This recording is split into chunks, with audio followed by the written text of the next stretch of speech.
no aceptaremos la exclusión de nuestro pueblo de ese derecho. Mr. Gorbachev, tear down this wall.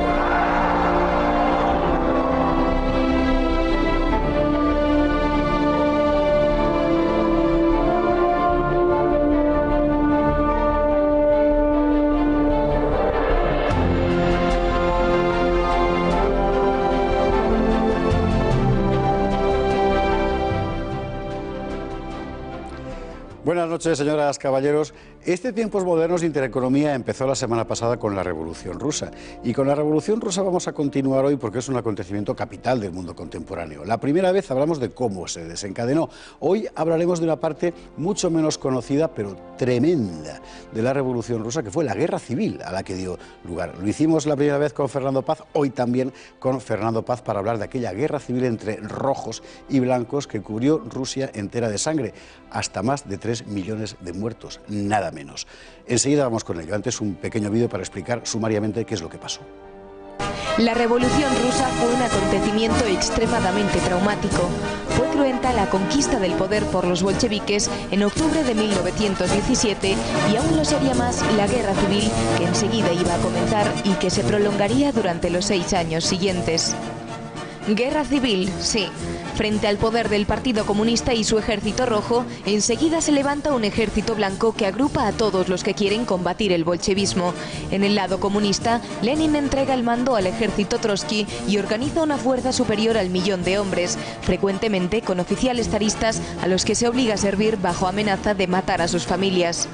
En el lado rebelde, por el contrario, reina la división. Desde Ucrania hasta Vladivostok surge una miríada de pequeños poderes locales movidos, ora por nostalgia del zar, ora por deseos de independencia regional, que harán la guerra por su cuenta. Cosacos, ucranianos, marinos del Báltico, fundamentalistas musulmanes, escuadrones de nómadas mongoles, hasta una región checoslovaca formará en las filas, nunca bien avenidas, del ejército blanco. En la estela de la resistencia al comunismo aparecen nombres que enseguida se harán legendarios. No solo el almirante Kolchak, que es el único que logra formar algo parecido a un estado, sino también los generales Denikin y Wrangel, el atamán Semyonov o el barón Ungerstenbeck. Cada uno de ellos actúa como si el resto del mundo no existiera. Añádanse los ejércitos formados por campesinos anarquistas o por nacionalistas, cada uno enfrentado con todos los demás. Será esta fragmentación, suicida en la intensidad del territorio ruso, lo que al cabo llevará a los blancos a la derrota. Los últimos rebeldes entregarán sus armas en junio de 1923, en la lejana Vladivostok, en el extremo oriental de Siberia. En el bando rojo, la cifra de muertos en combates o por represión política superó el 1.200.000 personas. Aún fue peor en el bando blanco, donde la cifra de muertos llegó al 1,5 millones de personas.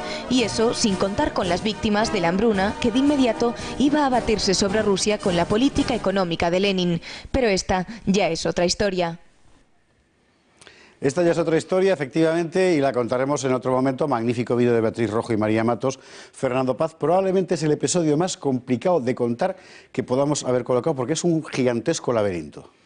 Es un laberinto, es un rompecabezas, es una cosa muy complicada, le llamamos Guerra Civil Rusa y en realidad agrupa una serie de conflictos, en algunos casos escasamente conexos con la trama principal, podemos decir, que abarca el antiguo imperio ruso, pero a la vez algunas cosas que quedan fuera, como la guerra ruso-polaca, por ejemplo.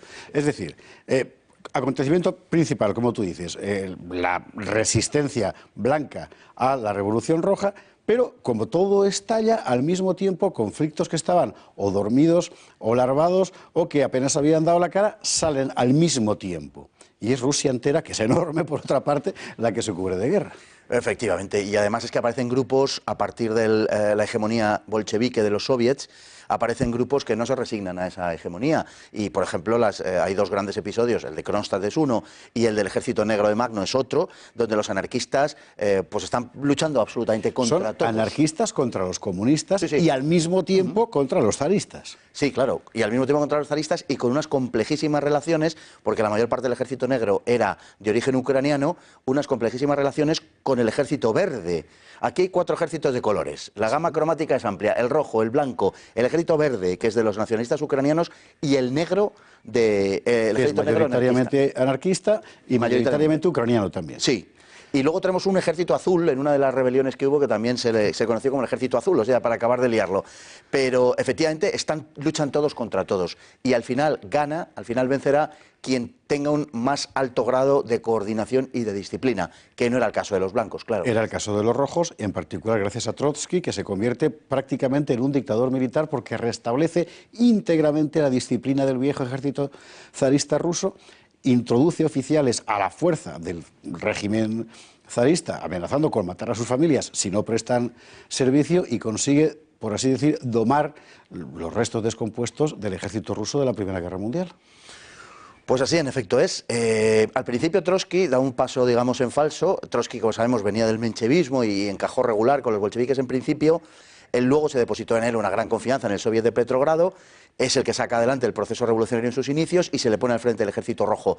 Y Trotsky, la primera idea que tiene es la de que todos sean iguales. Entonces quedan abolidos los grados militares, enseguida se da cuenta, de una persona muy inteligente, se da cuenta de que aquello no funciona de ninguna manera, restituye los grados del ejército zarista y adopta la disciplina más extrema del ejército zarista, la hace lo convencional, lo habitual y lo ordinario. Por ejemplo, a los desertores no se les hace juicio, se les fusila directamente. Se crean batallones de desertores o de gente indisciplinada a los cuales aleatoriamente se diezma. Y en ocasiones diezmar quiere decir que de cada 100, 10 son asesinados. Exactamente así, se les pega un tiro en la nuca.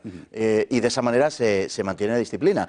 Tenía una dirección el ejército rojo política muy clara y tenía una dirección militar también. Y además Trotsky incluye a los comisarios, dentro de cada regimiento, una unidad equivalente a una sección o compañía de guardias rojos. En el caso de que cualquier soldado, no digamos oficial, del ejército rojo abandone su arma o retroceda, es inmediatamente fusilado por la Guardia Roja. Entendido. Por el contrario, en el bando específicamente blanco, aparte del azul, el negro y el verde, como hemos visto antes, solo hay algo que se parece a un poder, que es el del almirante Kolchak, quizá porque era el hombre que estaba ahí en el sitio oportuno, que no consigue construir un Estado. El único y el que más se acerca efectivamente es Kolchak. Y luego, y lo más serio que podemos encontrar en el bando blanco es Denikin. Eran muy diferentes, eran muy distintos y de hecho entre ellos, claro, cuando hablamos del ejército blanco parece que estamos hablando, y además se han encargado los vencedores de la guerra civil rusa, se han encargado de dar esa imagen, ¿no? El bando blanco, además de que no tiene una mínima homogeneidad, dentro de ese bando eran minoritarios los que pretendían una restitución del zar. O sea, esto ni muchísimo menos. La mayoría, por ejemplo, el caso de Denikin, pretendía volver a la Asamblea Constituyente, pretendía una república democrática, para entenderlo. Y la gente, ¿no?, del golpe de febrero, por así decirlo. Eso es, de febrero. Eso es, era volver a febrero. Que además Denikin discutía mucho que da una imagen verdadera de lo que era el ejército blanco con Wrangel, porque este era un varón y era un noble, y Denikin, el padre de Denikin, había sido siervo. O sea, había sido liberado en tiempos de Alejandro II, el año 61, por el zar, ¿no? O sea, eran de procedencia muy diversa y no había manera de entenderse. Y además nunca, jamás hubo una coordinación. A Denikin se le pidió que se sometiera a Kolchak, por ejemplo, lo hizo, digamos, jerárquicamente, pero no sirvió para nada porque nunca hubo un mando unificado, con lo cual fue puramente nominal, ¿no? El desastre militar, desde luego, estaba servido y así terminó el asunto, claro. Y en medio de todo eso, escenas alucinantes de la inmensa estepa siberiana, con ferrocarriles circulando llenos de soldados, jefes cosacos, atamanes convertidos en señores de la guerra y personajes fascinantes, también por lo demente, como el varón loco Ungern Sternberg. Realmente es para hacer una novela, no, 1000 novelas, El corazón de las tinieblas de Conrad, solo que en lugar de selvático, en estepario.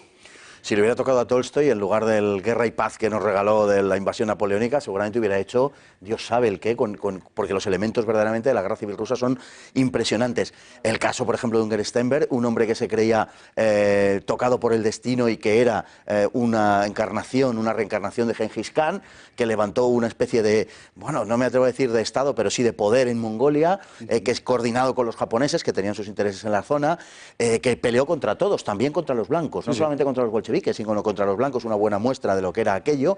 Por otro lado, tenemos rebeliones en Asia Central, también de lo que hoy denominaríamos fundamentalistas islámicos, y en Ucrania, pues todos contra todos, ¿no? O sea, verdaderamente una cosa de locos. Es un episodio verdaderamente fascinante, pero tan tumultuoso que es muy complicado explicarlo. Al final, sí, ¿sabes a qué se parece muchísimo? Al estallido del califato de Córdoba cuando se hunde la dictadura de Almanzor. Es decir, es un todos contra todos. Sí. Lo que es tremendo es el número de víctimas. Pero muchas más que en la Primera Guerra Mundial de Rusia. Estamos hablando de, sin contar las víctimas del hambre, 3 millones de muertos. Es una barbaridad.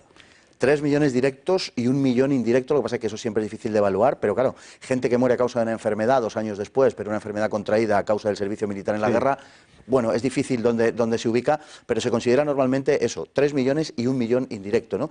Y luego 5 millones en la hambruna. De la que hablaremos el próximo día cuando hablemos de la NEP de Lenin, que efectivamente fue una situación económica brutal. Una última cuestión. En los últimos años ha habido una reivindicación expresa, además oficialmente no solo tolerada, sino promovida, de personajes de la reacción, en particular Kolchak, que ha hecho una película rusa fantástica, está en internet, si a usted le interesa, bájesela porque está francamente bien, o cómprela, perdón, o Denikin, ¿no? Por ejemplo, cuya memoria también se ha rehabilitado. En el fondo es ¿cómo decir?, una especie de arrepentimiento, de decir, al final ganó quien tenía que ganar, pero las cosas podían haber sido de otro modo y nos hubiera ido mejor. Desde el punto de vista ruso, sí. Yo creo que Rusia, dentro de que estas cosas siempre son complicadas, ha integrado bien a unos y otros en su pasado. Digo, dentro de que, claro, siempre es complicado. La cuestión es que la revolución bolchevique tomó una dirección determinada, se nacionalizó, y utilizó con un cierto cinismo el aspecto internacionalista, o con un enorme cinismo, ¿no? Entonces, ellos han sido capaces, en esta era de Putin, por ejemplo, el caso de Denikin que tú citabas, la hija de Denikin ha estado reivindicando su memoria con enorme éxito, y Putin viene del aparato anterior y trabajó para quien trabajó. Y yo creo que en Rusia se está integrando eso bastante bien. Puede que más o menos la idea sea esa, ¿no? O sea, ganó quien tuvo que ganar, pero no en términos ideológicos, sino en términos de que ganó quien en definitiva logró, por disciplina, por convicción probablemente, quien logró hacer de Rusia una potencia mundial. Y mantener cosido el país, Eso efectivamente, cuando estaba al borde del... De desastre absoluto. De hecho, estuvo al borde del estallido, así es, efectivamente. Completamente, claro, completamente. De hecho, es difícil no pensar que las concesiones que tuvieron que hacer los bolcheviques a los alemanes en Brest-Litovsk son una magnífica demostración de eso. En fin, es un episodio tremendo, muy poco conocido, fascinante y francamente difícil de contar porque sencillamente es un mosaico que estalló. La Rusia de esta guerra civil entre rojos y blancos y además con negros, con verdes, con azules y con todos los colores. Nosotros seguiremos hablando de la Revolución Rusa con Fernando Paz en próximos programas porque, insisto, es un acontecimiento determinante del mundo contemporáneo. Hablaremos de la política económica de Lenin, aquella nueva política económica, de las hambrunas, también de la guerra entre Stalin y Trotsky, que enseguida iba a comenzar, y del gigantesco holocausto ucraniano del Holodomor, que tantas cosas podría explicar. Quizá con lo que hay que quedarse es con la idea de que al final la historia se escribe simplemente, la escriben los hechos. Y los hechos fueron los que fueron. Ojalá que sea así, desde luego. Sí. Ojalá que fuera. Ojalá que sea así, porque las interpretaciones interesadas ahí están siempre, ¿no? Y en el caso que tú citabas, por ejemplo, qué poco se oye hablar del Holodomor, por ejemplo, ucraniano, o de la hambruna deliberadamente causada por el gobierno soviético. Aquí hablaremos en eso, de estas historias en tiempos modernos. No le quepa la menor duda. Fernando Paz, muchísimas gracias. Un placer, como siempre. Y a ustedes hasta mañana.